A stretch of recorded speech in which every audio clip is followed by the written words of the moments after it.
Welcome to episode 66 of Tales from the Hangman's Record. When I set up this YouTube channel, the idea was to re-look at cases that resulted in execution and that feature in my 3-volume set of books, The Hangman's Record 1868 to 1964. The original intention was that I would aim for one video a week, time permitting. As some of you know, those who follow me on social media or through my website, I am also a professional musician and a part-time college lecturer, so on occasions when I'm away on tour, for example, I am unable to produce content that week. The idea was always that once this channel was established, I would launch my second channel, Crime Casebook, and feature other cases that do not come under the scope of the Hangman's Record. I have also taken on an assistant to help with the audio part of the production, which is by far the most time-consuming. This, however, has met with mixed results.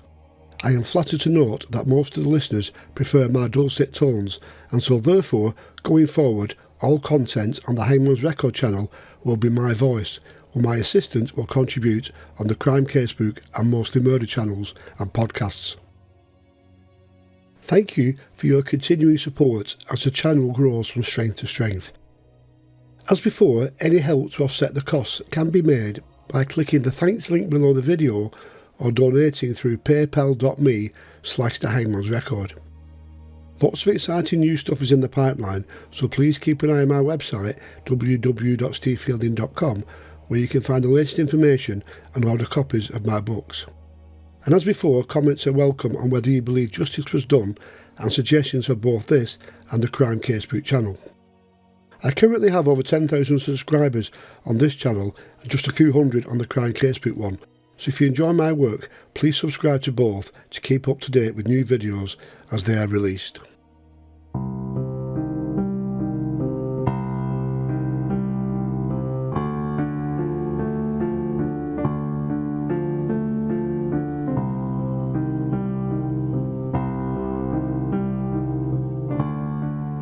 In the annals of true crime, there have been many infamous male and female murderous duos.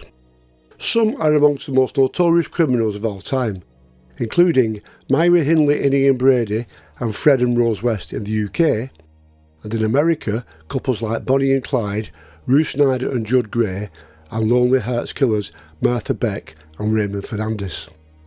This episode of Tales from the Hangman's Record looks back over 100 years at a case of a lesser-known murdering pair of callous thieves who lived on the profits of their petty crimes and used the proceeds of their brutal murder to pay for their wedding.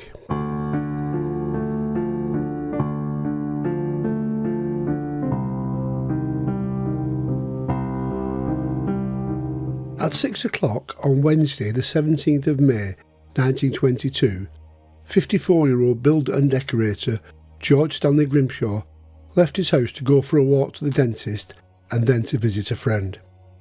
Grimshaw lived with his wife Charlotte, son Alfred and their married daughter Minnie and her husband Arthur at 403 Forest Road, Walthamstow, East London.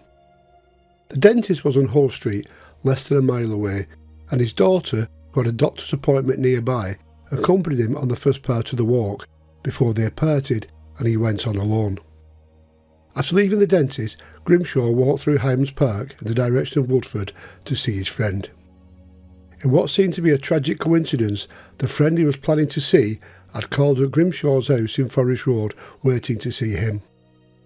When Grimshaw failed to return home, the family waited up until gone midnight, and then his son and son-in-law went to search for him without success. The police were at their house on their return. Detectives explained to the family that just before 9 o'clock that night, a gardener out walking came across a man lying unconscious in some holly bushes near the lake in Higham Park, Epping Forest. His skull had been badly fractured and other injuries indicated that an attempt had been made to murder him. The police were summoned and an ambulance took the stricken man to the nearby Whipps Cross Hospital. His family hurried to his bedside, but by midday he succumbed to his injuries without regaining consciousness. Scotland Yard were immediately called in under the command of Superintendent Fred Wensley. The vastly experienced detective, whose career dated back to the days of Jack the Ripper, found that the Grimshaw family were well known in Walthamstow, having lived there all their lives, and with George being described as a teetotaler and with no known enemies. It was believed that robbery was the motive, as Grimshaw had a good deal of money on him, in addition to other valuables. Examining his property at the hospital, his family believed that his wallet, which would have contained between £10 and £21 notes, was missing, along with his pocket watch, which had been attached to a chain on his waistcoat. A post-mortem found bruises around both eyes, over a dozen deep cuts to the scalp, some to the bone, with the front part of his skull so badly fractured the brain was exposed. The severity of the injuries suggested they had been inflicted by some heavy weapon. Detectives believe there may have been more than one attacker and that the first blow had been struck from behind. Then, after being rendered unconscious, he was dragged into the bushes and left for dead. The only immediate clues were various blood spots and the dim marks of tracks on the leafy ground where Grimshaw had seemingly been dragged along. 2 officers guarded the spot where the body was found to stop inquisitive visitors ruining the crime scene, as hundreds watched with interest the raking operation carried out by the police in search of clues which may be hidden beneath the leaves. Wensley pondered what had caused him to wander into the forest 3 miles away. Higham Park was a popular place for courting couples in the evening, but as it had been raining, the area was sparsely populated. It had still been daylight around 9 o'clock, and initial inquiries found no one who claimed to have seen or heard anything. Police investigations then learned that Grimshaw had been seen walking towards the Green Man public house at Leighton shortly after 7 o'clock. Then, a 16-year-old boy told police he had heard sounds of a scuffle in Higham Park at around 8:45, and when he went to look, a man confronted him and he ran away. When he saw that the man had left in the company of a young woman, the boy went back and found that 2 other people were now on the scene, and a man lying on the ground with a watch chain hanging from his waistcoat, with the watch clearly missing. Detectives then discovered that Grimshaw had been having a relationship with a young girl, and looking further into his background, discovered that he had been writing her letters. Inquiries found that this girl had been receiving mail at an address in Walthamstow, and they found some post in Grimshaw's handwriting waiting to be collected. The hunt for the killer was now closing in.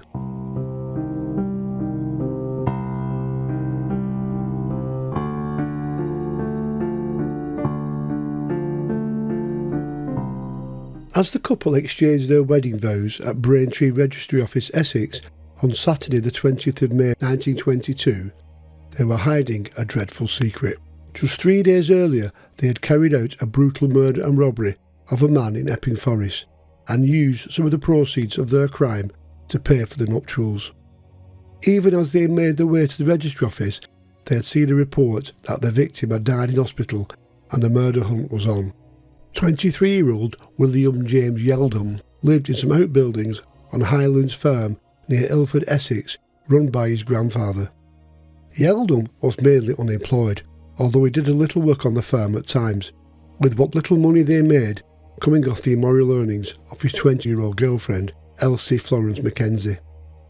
They had been together less than a year after Yeldham had met Elsie when she was working as a prostitute. Born in Barnet to Scottish parents who lived in drunken squalor, she left home and fled to the city, but unable to find work, was living on the streets.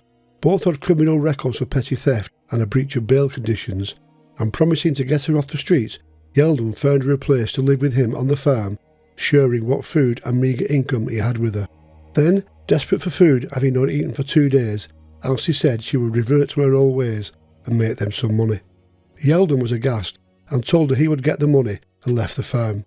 A few hours later, he was arrested for stealing a bicycle and sentenced to 6 months in prison.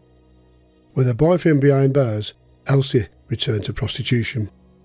When Yeldham was released, he again tried to get her to stop, but with her providing food and money for drink, he accepted it was the only way either of them was making any money. Along with the reluctance to accept his girlfriend's work, Yeldham was also jealous of some of her clients, one of whom was Walthamstow decorator George Stanley Grimshaw. In the spring of 1922, Elsie came home with an expensive gown that Grimshaw had bought for her. This show of extravagance probably cost him his life, as Yeldham seethed in a rage. On Wednesday evening, the 17th of May, Elsie agreed to meet up with Grimshaw at the Green Man public house in Leighton. From here they caught a bus and headed to the relative privacy of Epping Forest. It was a regular meeting place for them where they would often go to have sex. As Elsie and Grimshaw boarded the bus and went on the upper deck, William Yeldham discreetly took a seat downstairs. The couple alighted at Higham Park, a quiet part of Epping Forest. Yeldham waited until they had gone ahead and followed a short way behind, before hiding in a holly bush as Elsie and Grimshaw sat down on the grass beside a lake. When Grimshaw slipped his arm around Elsie's waist, Yeldham crept from the bushes and rushed up behind him, splitting his skull with the heavy spanner he had taken from the farm. As the old man slumped to the ground mortally wounded, Yeldham told Elsie to go through his pockets. They removed his watch and wallet containing £15 before walking away from the victim, casually tossing the spanner into the River Ching. Investigations into the dead man's friends and acquaintances had already led police to Grimshaw's letter, and when the police went to question the recipients, they found she had recently married. The newlyweds were soon located in Braintree. Regarded as a pair of young tramps, they had been living in a barn at Nunnery Farm, Bocking. Pigs were also kept in the outbuilding. The couple squatted there and lived a simple life. Neighbours told police that they had regularly seen the couple bathing in the river which ran by the farm, and afterwards lying in the fields to dry in the sun. This behaviour caused complaints from residents in nearby cottages. The couple were frequently seen in the village and often visited the baker's shop to buy bread and margarine. Hearing of their arrest, the residents of Bocking believed the pair would be in charge for their mode of bathing in the river and for running about naked, and news that the arrest was on the more serious charge of murder came as a great shock.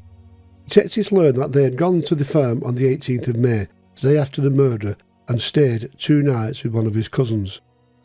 Since then they had been sleeping in fields outside the town when they were picked up by Essex police and taken into custody on suspicion of murder. On Friday the 26th of May, Superintendent Wensley and Superintendent Neal travelled down from Scotland Yard to Essex and saw the 2 prisoners at Braintree Police Station. Detectives went to speak to Yeldham first. Wensley found him to be a well-built man with a rather strikingly deep sunburnt face. He was a native of Romford and during the war had served in the Royal Navy as a submariner. Since his discharge he had worked mainly as an agricultural labourer, but had been out of regular work for some time. As they sat facing him, the prisoner said, "I know what you want me for." Wensley told him they were making inquiries following the death of George Grimshaw, and that he answered the description of a man who had been seen in close proximity to the spot at the time. Yeldham shook his head and said he had been at Higham farm, Ilford, on that day. Returning him to the cell, the detectives then spoke to the female prisoner, who immediately admitted, "I know all about it, we have seen it in the papers, I will tell you all I know." She was then cautioned and made a brief statement admitting the murder and robbery and claiming he had thrown the spanner into the stream. At the end of the interviews, both prisoners were taken back to London to face charges. William Yeldham was taken to Stoke Newington Police Station by motor car, and on the way he turned to Wensley. "I am sorry for Mrs. Grimshaw, but not for him. A married man like that has no right to be carrying on with a young girl. I put the spanner I did it with in the stream and then washed the blood off my hands." In London, both were put up on identification parades. 16-year-old Edward Wallace identified Yeldham from a lineup of 11 others of similar build and appearance as the man he had spoken to and who he had seen struggling with the deceased. In a similar lineup, Wallace then picked out Elsie as the woman who had been seen with Yeldham in Higham Park on the 17th of May, almost immediately after the male prisoner had spoken to the young boy. Yeldham was also identified by Ernest Lawrence as the man from whom he had purchased a watch, identified as belonging to George Grimshaw. On Monday the 29th of May, William and Elsie Yeldham appeared side by side at Stratford Police Court. The police were told that both were of no fixed abode, and on Friday the 19th of May they had applied to the local registrar for a special licence to get married. In addition to being concerned in the murder of George Grimshaw, they were also charged with stealing a purse containing £15 and a watch from the dead man. Superintendent Wensley told her the murder weapon had been discovered in the water and in some bushes close to where the body was found was a broken umbrella that belonged to Grimshaw. The court also heard from a detective of a visit to Higham Park, where they had found traces of a struggle with blood on the leaves of a holly bush and on adjacent bushes on a path known as Sails on the River Ching. The remand ended with both being arraigned to stand trial at the next sitting of the assizes.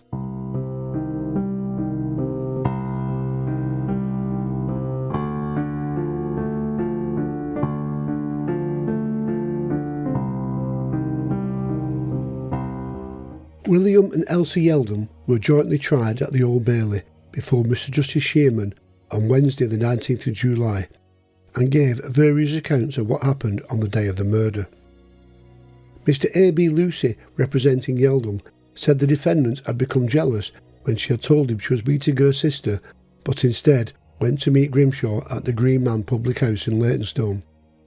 Asking for a verdict of manslaughter, Lucy said Yeldham had followed her and watched as they sat together on the riverbank. He heard Grimshaw called Elsie a sweetheart and put his arm around her waist. The defence said that Yeldham, blinded by jealousy, stormed from the bushes in a rage and battered his love rival about the head with the spanner. Dismissing this, Percival Clark KC, leading for the prosecution, claimed that it was a joint enterprise and that Grimshaw had been selected because they knew he would be carrying a large amount of money. It was a brutal murder for a petty gain. He said they had planned the whole thing and that Elsie had lured Grimshaw to his death, knowing Yeldham, who had a heavy spanner inside his pocket, was close by at all times. Clark also claimed that the couple had then married in haste so that the new Mrs Yeldham, by law, would not be legally obliged to testify against her husband. The trial was to last just one day, and the jury took just 19 minutes to consider their verdict. When Mr Justice Sherman asked if they wished to add a recommendation to mercy, the foreman just shook his head. Elsie Yeldham collapsed as sentence of death was passed on them and had to be carried from the dock by two wardresses. Yeldham heard his fate in silence with his head bowed. William Yeldham was taken to Pentonville to await execution and his wife to Holloway, less than a mile away across North London. Their executions were fixed for Tuesday the 8th of August. John Ellis was engaged in the respect to the male prisoner, with Tom Pierpoint scheduled to officiate in the case of the woman. Both prisoners appealed against their sentences and the executions were cancelled until the results of the appeal were heard. On Monday the 21st of August they both appeared before the Lord Chief Justice Ewart, sitting with Mr Justice Greer and Mr Justice Swift. Both appeals were dismissed, although on the following day it was announced that the sentence on Elsie Yeldham had been commuted to life imprisonment, presumably on account of her low mentality and that she had acted under the influence of her husband-to-be. She was then transferred from Holloway initially to Liverpool to start her life sentence. William James Yeldham was refused permission to visit, receive or write letters to her, and was hanged at Pentonville Prison on the morning of the 5th of September by John Ellis and William Willis. Although the official record of execution notes that it took place at 10:45, both the evening newspaper and Assistant William Willis's diary state it took place at 9 o'clock. Standing a fraction over 6 foot tall, Yeldham weighed 167 pounds and was given a drop of 6'9". The execution was timed at taking just 10 seconds. Elsie Yeldham spent 9 years in prison, being released from Aylesbury into the care of a local Prisoners Aftercare Association on the 16th of July 1931. She initially found work as a domestic servant, and by 1939, now the mother of a young daughter, was living on Furlong Road, Islington, less than a mile from the prison where her husband lay in a felon's grave. She married Anthony Stribling in 1941 and changed her name from Elsie to Phoebe. She died in Birkenhead in January 1992 at the age of 89, almost 70 years after her death sentence was commuted.